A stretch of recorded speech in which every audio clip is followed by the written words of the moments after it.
You're walking through a car meet, Mustang, BMW, Civic Type R, and then 5 WRXs, all in a row. Ask each owner why they bought it, and they'll all give you a different answer. AWD, tuning potential, rally history.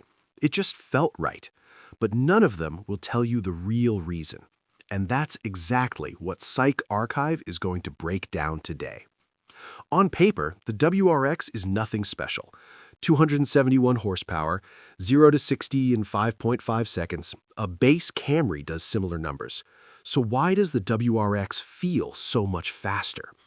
Torque delivery.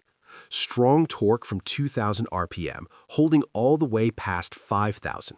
Every time you press the gas, any speed, any gear, the car responds immediately. No lag, no waiting. That's not horsepower. That's the difference between a car that looks fast on paper and a car that feels alive in your hands. And then there's the AWD. Think about this. A Golf R owner in Chicago, January, 8 inches of snow. He's driving his wife's SUV to work. The WRX owner, already at the office, and he had fun getting there. For most young buyers, the fun car is the only car. The WRX never makes you choose between performance and real life. That combination is rarer than people think. Now here's where the psychology really starts. 1990s. Subaru is nobody in performance. They make practical AWD wagons, boring cars. And they make a decision that sounds insane. They enter the World Rally Championship. Then something nobody expected happens. They start winning. Colin McRae, 24 years old and completely fearless, gets behind a blue Subaru with gold wheels and starts throwing it sideways through forest roads at 100 miles per hour. He became World Rally Champion in 1995 in a Subaru. That hood scoop on your WRX, not styling. It feeds the intercooler, same as the rally cars. The turbo, the AWD, the aggressive stance, all of it traces directly back to dirt roads in Wales and Finland. When you buy a WRX, you're not buying a car that looks like a race car. You're buying a car that actually descends from one. Very few cars at this price point can say that. But here's what this video is actually about. I asked WRX owners what keeps them in this car. Most of them didn't say the performance. They said the community. Not in the generic way every brand says it.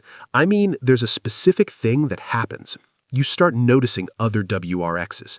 They notice you. Gas station conversations that go 45 minutes. Strangers on forums helping you debug a misfire at 11 p.m. Because almost everyone in that community started exactly where you started. Young, not a lot of money, buying their first real performance car. That shared origin creates loyalty you don't see at this price point anywhere else. And the modification culture. The WRX practically begs you to modify it.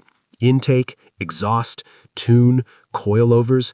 The aftermarket is massive because enthusiasts have been building these cars for decades. You're not buying a car, you're buying a platform. Every generation of enthusiasts has their car. For one generation, it was the Supra. For another, the Skyline. For Millennials and Gen Z, it became the WRX.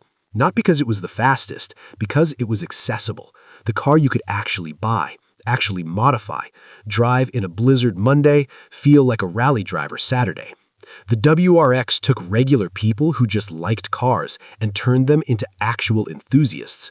People who research suspension setups at midnight, who drive 2 hours for a meet, who feel something when they hear a boxer engine idle. That's what the WRX actually sells. Not a car, an identity, a starting point, the first chapter of a much longer obsession. If you want to understand why people fall in love with the things they do, cars, culture, the psychology behind it all, that's exactly what Psych Archive is here for. Subscribe, because we're just getting started.